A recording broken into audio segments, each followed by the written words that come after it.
నాడు యూనివర్సిటీ మంచి భవిష్యత్తు కోసం తెలుగు విద్యార్థులు ఇష్టపడే యూనివర్సిటీ. కూడా తీన్మార్ మల్లన్న ఆలోచించి అవన్నీ ఇంక్లూడ్ చేసి ముందుకెళ్తాడని మేమంతా ఉన్నాం కదా, మేమంతా ఉండమా?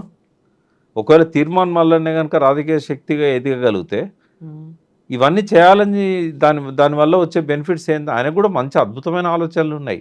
బయటికి కనబడే మల్లన్న వేరు, ఇంటర్నల్గా మల్లన్న వేరు. ఇప్పుడు కేసీఆర్ గారు భాష రాకనా పరుష పదాలు వాడింది?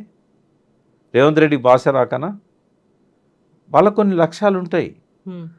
కావాలని ఆచితూచి ఆ భాష కావాలని మాట్లాడతారు, అలవోకగా రాదు. మల్లన్న కూడా అంతే, తనంతా ఎలివేట్ చేసుకోవడానికి, సెన్సిటైజ్ చేయడానికి ఇట్లాంటి విషయాలలో ఆయన ఆ భాష వాడి ఉండొచ్చు. బట్ అది చూసి మల్లన్న గింతే అని అనుకుంటే తప్పు. ఆయనకు అద్భుతమైన ఆలోచనలు ఉన్నాయి బీసీలను ఎట్లా డెవలప్ చేయాలనే విషయంలో. కానీ ఇంకోటి, తనకు తెలిసిందే వేదం అనుకునే వ్యక్తి కాదు ఆయన, అందరినీ కన్సల్ట్ చేస్తున్నాడు. డెఫినెట్గా ఆయన ఒక సమిష్టి నాయకత్వంతోనే ముందు పోతారని నేను అనుకుంటున్నాను. ఒక వ్యక్తిగా కాకుండా ఒక సమిష్టి శక్తిగా ఎదగాలి. అట్లయితేనే బీసీ పార్టీ నిలబడుతుంది. మళ్ళీ వ్యక్తి డామినేషన్తో ఉంటే మాత్రం అది నిలబడదు. ఇప్పుడు దశాబ్దాలుగా ఆర్ కృష్ణయ్య పోరాటం చేస్తూ వస్తున్నారు. అటు రాజ్యసభలో కూడా రిప్రజెంటేషన్స్ అనేవి ఇస్తూ వచ్చారు. ఆ తర్వాత ఇప్పుడు ఏ కులానికి ఆ కులం పెద్దలందరూ కలిసి సమావేశాలు అవుతున్నాయి.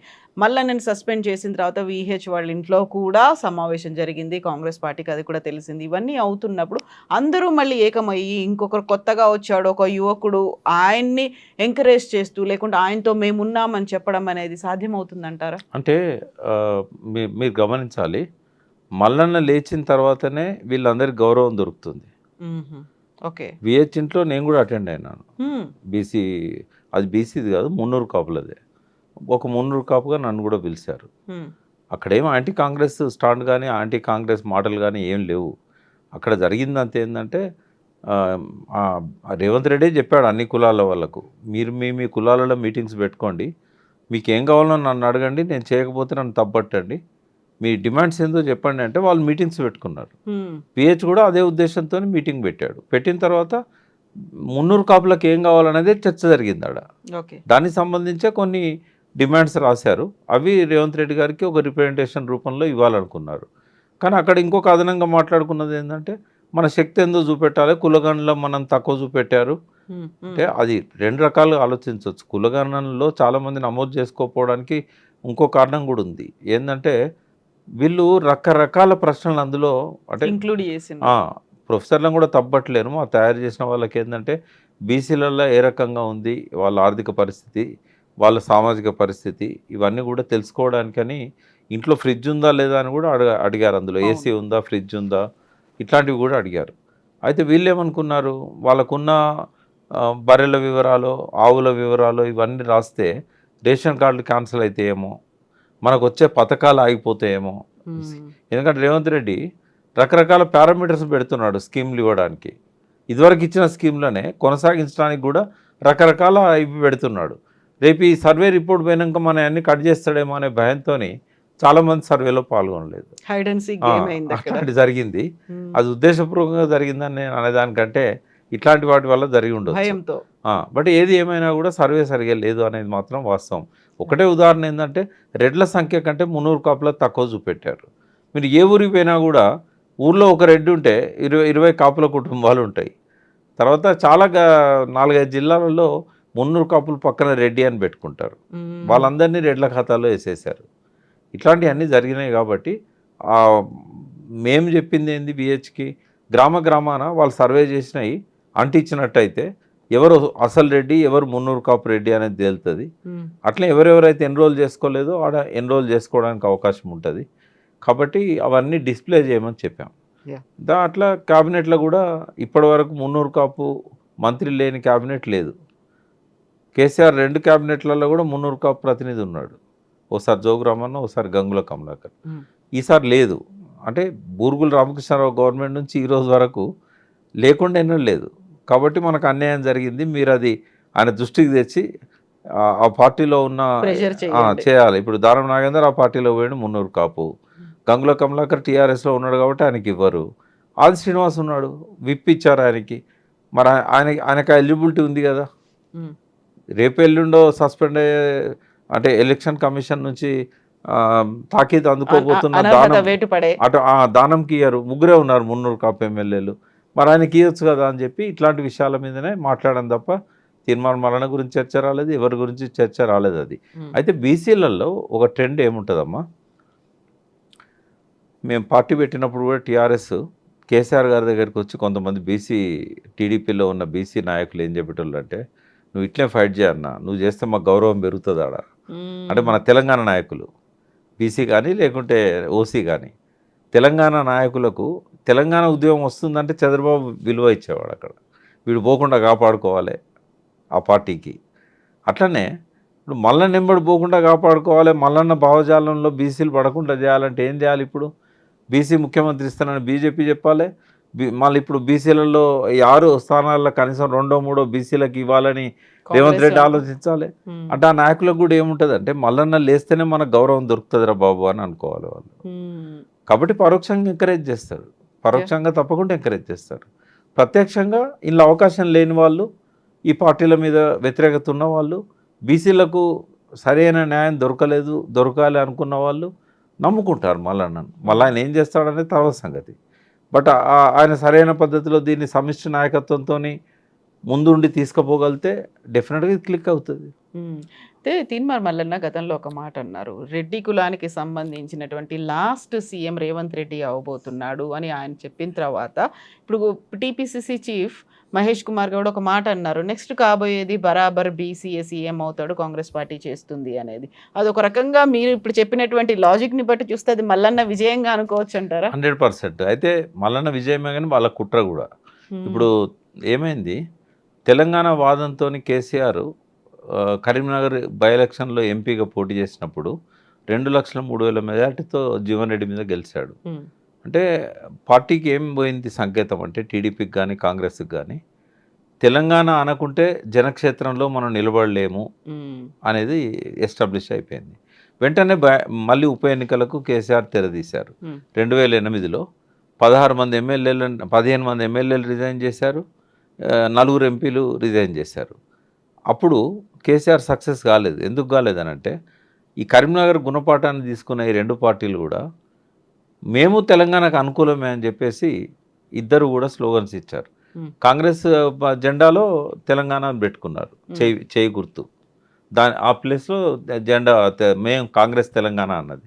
టీడీపీ కూడా మేము తెలంగాణకు వ్యతిరేకం కాదు, మేము తెలంగాణకు అనుకూలమే అని చెప్పి వాళ్ళు గోడ్ల మీద రాతలు రాశారు. దానికి సపోర్ట్గా ఆయన ఒక కమిటీ కూడా వేశాడు తెలంగాణ విషయాన్ని తేల్చుదామని. దీంతో ఏమైంది, ప్రజలల్లో ఏ పార్టీకి ఉన్న తెలంగాణ వాళ్ళు ఆ పార్టీకే ఓట్లు వేసుకున్నారు. దెబ్బ ఎవరు తగిలింది? కేసీఆర్ తగిలింది. అంటే కేసీఆర్ను కొట్టాలనంటే ఈ తెలంగాణ వాదాన్ని మనం కూడా ఎత్తుకోవాలనేది ఆ 2 పార్టీలు ఎట్లా ఆలోచించినాయో, మల్లన్నను కొట్టాలంటే బీసీకి ముఖ్యమంత్రి ఇస్తామని 2 పార్టీలు చెప్పాల్సిన పరిస్థితి వచ్చింది. అది బీసీల ఓట్లు తీల్చడానికి జరిగే కుట్ర. కాకపోతే ఇప్పుడు ఆ 2 పార్టీలకు ఒక అనివార్యమైనటువంటి పరిస్థితి, ఓట్ అబౌట్ బీఆర్ఎస్, అక్కడ అట్లాంటి పరిస్థితి అసలు ఉత్పన్నం కాదు కదా. బీఆర్ఎస్కి ఉండే పాజిటివ్ ఆస్పెక్ట్ ఏంటంటే వాళ్ళు చేసిన మంచి పనులు.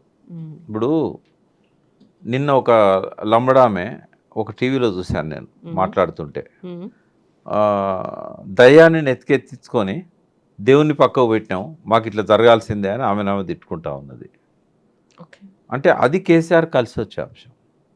రెండవది, బీసీ నాయకత్వం ఇప్పుడు గ్రామాన పూలన్నీ ఉన్నాయి, ఓ సూది దారం పట్టుకుపోయి కూర్చుకోవాలి.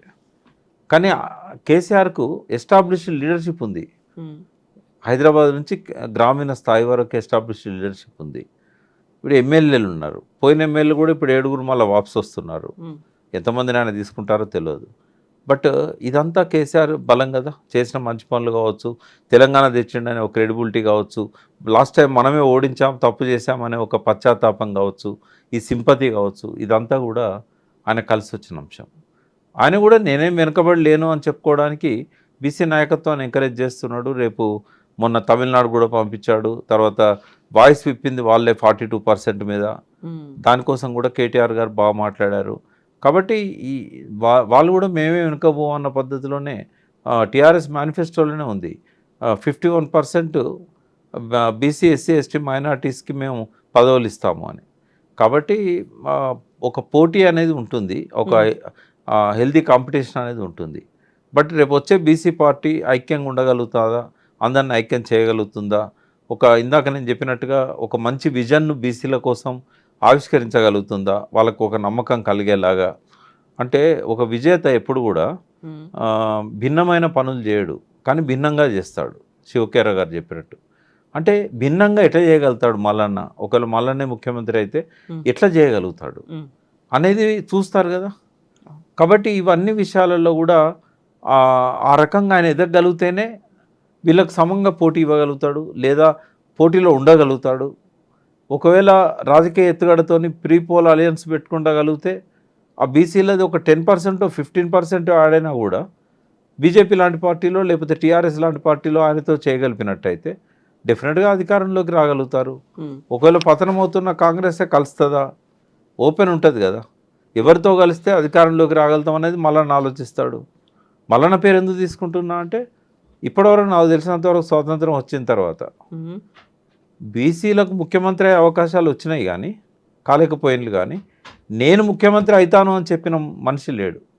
ఇప్పటిదాకా లేడు లేడు లేడు కనీసం ఓపెన్గా స్టేట్మెంట్ ఇచ్చిన నాయకుడు లేడు. నేను డి శ్రీనివాస్ 2 సార్లు పిసిసి ప్రెసిడెంట్గా ఉండి అధికారంలో కాంగ్రెస్ని తీసుకొచ్చినప్పుడు నాకు ముఖ్యమంత్రి పదవి ఇవ్వాలని ఒక ప్రెస్ మీట్లో చెప్పాడా?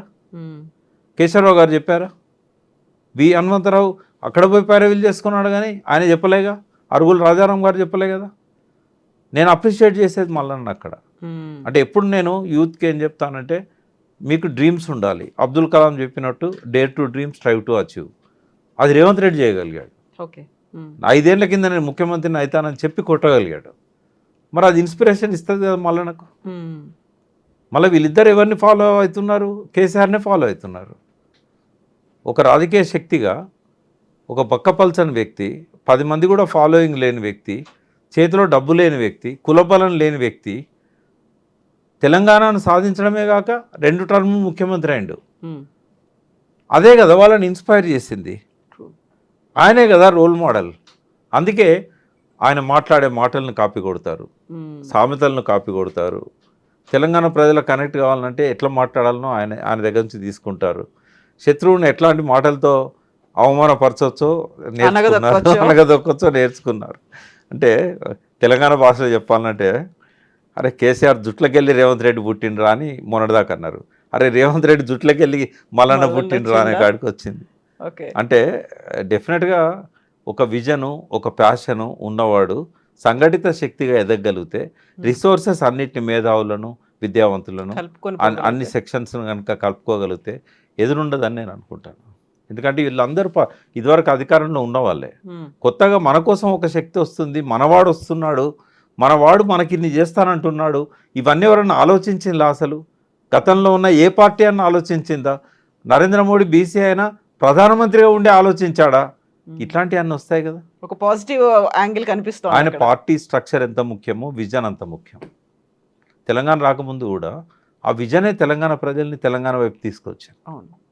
తెలంగాణ వస్తే నాకేమొస్తుంది అన్న ప్రతి ఒక్కడికి కేసీఆర్ సమాధానం చెప్పాడు, నీకేమొస్తుంది అని.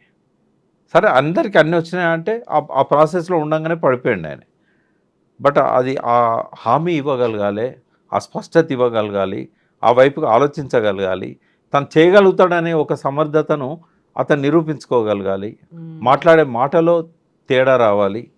అదివరకు ఒక పార్టీ నాయకునిగానో, ఒక జర్నలిస్ట్గానో, ఒక విమర్శకునిగానో, ఒక యూట్యూబర్గానో ఏవైనా మాట్లాడచ్చు. కానీ ఒక ముఖ్యమంత్రి స్థాయి ఆశిస్తున్నావు అని అంటే ఆ ప్రాసెస్ అంతా మారాలి, ఆ భాష మారాలి, ఆ ఉందాతనం రావాలి, ఆ నమ్మకాన్ని ప్రజల్లో ఇవ్వగలగాలి.